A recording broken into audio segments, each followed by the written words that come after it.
আসসালামু আলাইকুম। সবাই কেমন আছেন? আশা করছি সবাই খুব ভালো আছেন। আমরা আল্লাহর রহমতে ভালো আছি। তো আজকে আবার চলে আসলাম।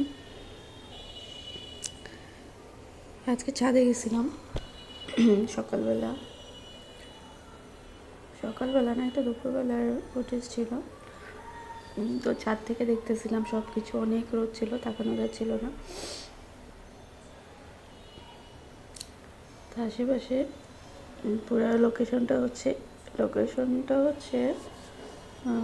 মানে আশেপাশের পরিবেশটা দেখিয়ে দিলাম, লোকেশন বাদ দিই।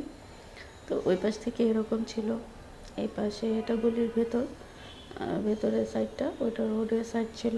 তো ভেতরের সাইডটা হচ্ছে এরকম, আশেপাশে বিল্ডিংগুলো এরকম, ভালোই লাগে দেখতে। আমি তো উঠি না ছাদে, তো খুব কম ওঠা হয়। ওই ছাদে একটা পিচি ঘুড়ি ওড়াচ্ছিল, তো এগুলোই দেখতেছিলাম। আর যেহেতু আজকে বেবিকে গোসল করানো হয়েছে, ওর ঠান্ডা লাগছে জন্য কয়েকদিন গোসল করাই নাই, তো আজকে গোসল করে দিয়েছিলাম। গোসল করে দেওয়ার ফলে ভাবলাম ওর বাবা বাসায় এসে একটু ছাদে নিয়ে যায়, ছাদে নিয়ে রোদটা দেখিয়ে দিই। তো ওকে রোদ দেখাতে দেখাতে নিচে চলে আসলাম। তো এগুলো ছিল লাউ শাকটা সিদ্ধ বসিয়ে দিয়েছিলাম, কাঁচামরিচ আর একটু পেঁয়াজ লবণ দিয়ে লাউ শাকটা সেদ্ধ বসাইছি, ভাজি করবো। আর এখানে রসুন আর পেঁয়াজ আছে। যেহেতু কাঁচামরিচ আমি আগেই দিয়ে দিয়েছি, এখানে শুকনো মরিচ দিয়ে বাগাই দিব। তো লাউ শাক, তো কড়াইটা বসিয়ে দিয়েছি, ওই শাকটা নামিয়ে কড়াইটা বসানো হয়েছে। তো যে শাকটা আমি ঢাকনার মধ্যে নামিয়ে নিয়েছি, যেটাতে ঢেকে রাখছিলাম। তো এখন তেলটা গরম হলে শুকনো মরিচ কয়টা দিব চিড়ে, তো একটু ছিঁড়ে দিছি। ছিঁড়ে বেশি পোড়া করব না, হালকা একটু ভেজে দিয়ে দেবো। বেশি পোড়া করলে যেহেতু বাচ্চা আছে বাসায়, ও কাজটা থাকবে, তো ওই জন্য হালকাই আমি ভাজলাম। পোড়া করলে আরও বেশি মজা লাগে, কিন্তু বাচ্চার জন্য এই কাজটা করা হয় নাই। তো যাই হোক, একটু ভাজা ভাজা হয়ে গেছে, একটু হালকা ব্রাউন হয়ে আসছে। তো এখন আমি শাকটা দিয়ে দেবো। শাক দিয়ে ভালো করে নেড়ে চেড়ে মাঝখানে একটু লবণ দেখে নিব, লবণটা ঠিক আছে নাকি। তো লবণ ঠিকই ছিল। ওর বাবার জন্য একটু ডিম ভাজি করতেছি। তো ডিম ভাজি আর লাউ শাক ভাজি, এগুলো আরও খাবার যেগুলো হচ্ছে, মানে আমি রাত্রের খাবারের জন্য একটা একটা করে রেডি করতেছিলাম। দুপুর আর রাত্রে মিক্স করা হচ্ছে এরকম। তো একসাথে একটা একটা করে রেডি করে ওর বাবাকে দিয়ে দিব।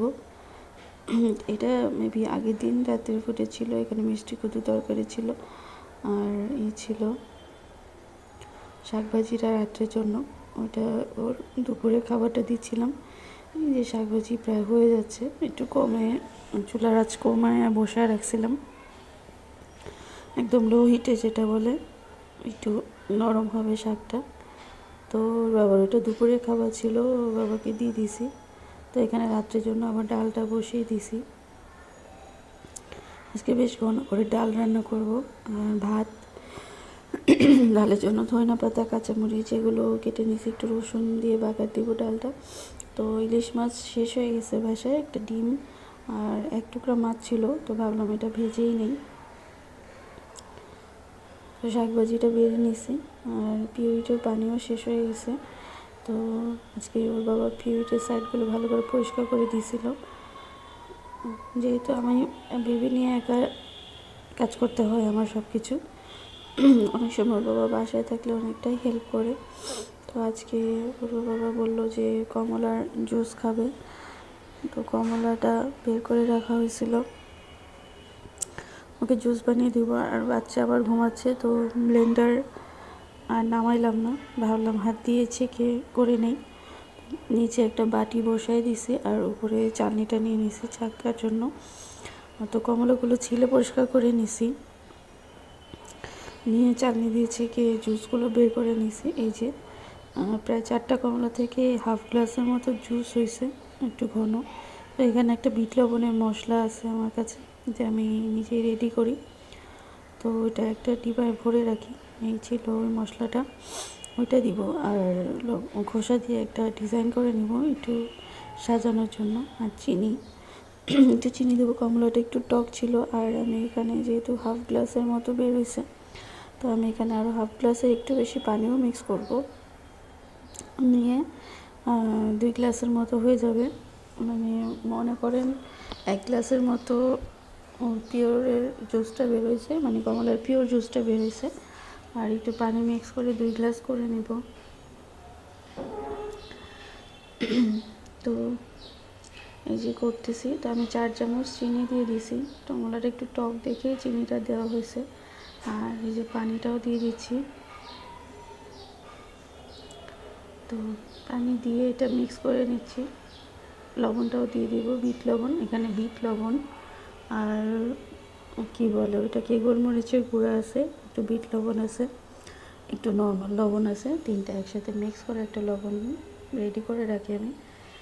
টেস্টটা ভালো লাগে খেতে।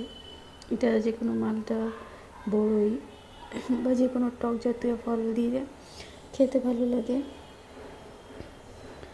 আমরা দিয়েও খেতে ভালো লাগে এটা। এই যে ডিজাইনটা আমি করে নিচ্ছি। তো একটু স্টারের মতো ডিজাইন করে নিচ্ছি, যাতে গ্লাসের মধ্যে সাইডটা ঢুকায় দিলে দেখতে সুন্দর লাগে। তো এটা হয়ে গেলে আমি একবার ছেঁকে নিব, যদি বিট লবণের একটু ময়লা, যেহেতু বিট লবণ গুঁড়া করা, বা গোলমরিচের একটু দানা যাতে মুখে না পড়ে, একদম ফ্রেশ থাকে। তো এর জন্য আমি এটা ভালো করে মিক্স করে নিচ্ছি। মিক্স করা হয়ে গেলে আমি এটাকে ছেঁকে নিব। তো টেস্ট করে দেখলাম লবণ বা মিষ্টি এগুলো অ্যাডজাস্ট হয়েছে নাকি, সব কিছু ঠিকঠাক আছে নাকি। তো আমার কাছে ঠিকই লাগলো। তো এটা এখন একটু ছেঁকে নেব। ছেঁকে আমি আবার আপনাদের দেখিয়ে দিব। তো একটা ছাঁকনি নিয়ে নিচে একবারে গ্লাসে ঢেলে রাখবো, আর অন্য কিছুতে রাখবো না। ওর বাবা আসলে ওর বাবাকে দিয়ে দিব। ওর বাবা দুপুরে বাসায় ছিল, তো দুপুরে আর খাওয়া দাওয়া করেনি, যেহেতু ঘুম থেকে দেরি করে উঠছে। সন্ধ্যার দিকে খাবারটা খেয়ে একটু নিচে গেছে, ফ্রেন্ডরা আসছিল, ওদের সাথে একটু কথা বলতে গেছে। তো এই ফাঁকে আমি জুসটা রেডি করে নিছি। তো 2 গ্লাসের মতো হয়েছে। আর আপেলটা আর করলাম না আজকে, যদি কালকে পারি আপেলের রেসিপি শেয়ার করব, মানে আপেল জুসের। তো এটা ঢেকে রাখলাম 2 গ্লাসের জন্য 2টা। আর ডালটা এখানে প্রায় সেদ্ধ হয়ে ঘন হয়ে আসছে, তো এটা ঘুটে বাগার দিয়ে দিব। আর এগুলো এভাবেই রেখে দিই, বেবি প্রায় উঠে গেছে। ওখানে ফুলকপি আর বেগুনও মেখে রাখছি, 2টা বেগুন মেখে রাখছি। আর ভাতটা এখানে ঠিকা দিয়ে দিছি। তো ভাতটা থাক, কাজ যেহেতু করতেছি, কাজ করতে করতে আবার বেবি উঠে গেছিলো, তো সব কিছু অফ করে চলে যেতে হয়েছে আবার ওকে দেখার জন্য। আমার প্রায়ই ঠান্ডা লেগে থাকে, তো একটু গলাটা এরকম ভাঙা ভাঙা। আমার ঠান্ডা লাগছে, বেবির ঠান্ডা লাগছে। যেহেতু পানির কাজ হালকা পাতলা করা হয়, তো ঠান্ডাটা প্রায় লেগেই যায় আমার। তো ডালটা ঘন করে বাগার দিয়ে নিছি, একদম ঘন করে ঘুটে একটু ধনে পাতা দিছি, দিয়ে ডালটা একটু রসুন আর একটু পেঁয়াজ দিয়ে ভালো করে বাগার দিয়ে একদম ঘন ডাল রান্না করে নিয়েছি। এটা ওর বাবা খেতে খুব পছন্দ করে। আর এই যে 2টা পিস বেগুন, বড় সাইজের বেগুন ছিল, 2টা বেগুন ভেজে নিয়েছি 2 পাশ, মানে 2 পিস বেগুন ভেজে নিয়েছি। একটু ফুলকপি, ওর বাবা বলতেছে বাইরে থেকে এসে বলতেছে ক্ষুধা লাগছে। তো তাড়াতাড়ি প্রায় রাত্রে 11টার উপরে বেজে গেছিলো, তো ওই জন্য তাড়াতাড়ি করে নিয়েছি। ডিম ভাজা, বেগুন ভাজি, তো এগুলোই ছিল। আল্লাহ হাফেজ।